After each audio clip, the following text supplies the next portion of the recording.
today's kitchen conundrum, not necessarily a conundrum, but it's a really super simple recipe for shortbread. Shortbread is really amazing. You can adapt it in so many different ways, and we're gonna get started right now. I have 4 ingredients in front of me, and that's all it takes to make shortbread. So in the bowl of a mixer with the paddle attachment, I have 2 sticks of unsalted butter, and you want to use the best quality butter you can find.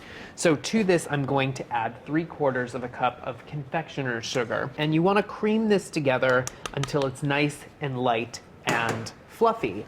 Now, shortbread is really great because you can do so many different things with it. You can make little cookies, you can make bars, you can make wedges, you could even turn it into a crust for a tart. It is a great base recipe that once you learn how to make it, you will have that in your back pocket and you can use it in so many different ways. So this is gonna cream together, and then the other 2 ingredients that I have, 2 cups of all-purpose flour and 1 1/4 teaspoons of coarse salt. So I'm gonna sift these 2 ingredients together just using a wire whisk here.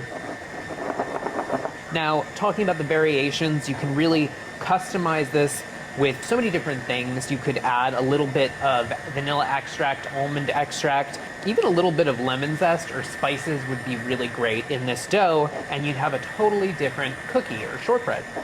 Now, classically, shortbread is a ratio, so it's about 1 part sugar to 2 parts butter, or shortening. That's where it gets its name, from a high percentage of shortening, and 3 parts of flour.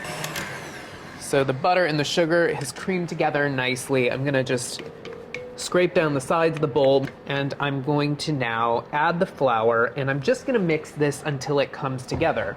Now, you don't want to overmix when you add the flour because you'll end up with a tough shortbread. And then just turn it on low until everything's just incorporated. Do not overmix.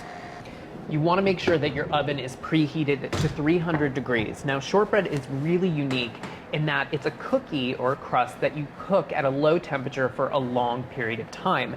And what that does is it helps the shortbread maintain its shape, and it allows the cookie or crust, whatever you're making, to cook all the way through.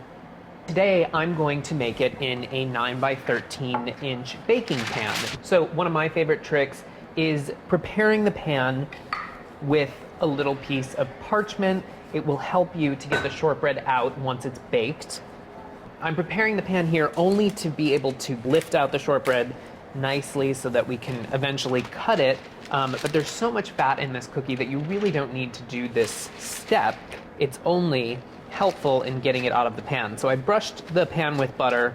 I have a nice piece of parchment that's cut to size, so I'll be able to easily lift the shortbread out in one nice piece. So now the dough goes into the pan, and now taking an offset spatula, you wanna push the dough out into one even thin layer.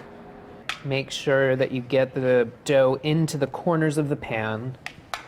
So now, once your shortbread is a nice, smooth, even layer, get this right into the fridge or the freezer. It needs to chill for about 20 minutes until it's nice and firm, and then we're going to score it. So the shortbread is nice and firm. It's been chilling for about 20 minutes. So I'm gonna cut the shortbread into 4s. So that's in half, and now, again, I'm using a ruler just as a guide so that I get nice, clean, straight lines. And then I'm gonna rotate the pan and again cut it into 4s. So this will equal out to 16 rectangles. So that looks pretty good. And now, one last thing, you wanna make sure that you dock the shortbread. This just helps in keeping the shortbread nice and flat, no kind of eruptions or bubbling up, although there is no leavener in the shortbread, so it shouldn't bubble up too much. You can go in any pattern you'd like. And now this goes into a 300-degree oven. You want it in the center of the oven for about 50 minutes. So it's gonna have a nice light golden brown color, but it will be cooked all the way through. So right into the oven. So the shortbread is out of the oven. It's cooled slightly. It's still a little bit warm. And now you wanna make sure it's still a little bit warm because this is the right time to cut it. So the parchment overhang here really helps to get the shortbread out in one nice piece. take a very long serrated knife and glide underneath the parchment. There you go. And now, following the pattern or the lines that you've created, just slice the shortbread into nice clean rectangles. And the one awesome thing about shortbread cookies is that they get better over time. So you can really make these in advance and keep them around for weeks on end. That's the whole idea behind shortbread cookies, is that they were created so that you could keep them for quite a long time. So there you have it, classic shortbread cookies. You must have these 4 ingredients on hand so you can make these cookies any night of the week, guys. There you go.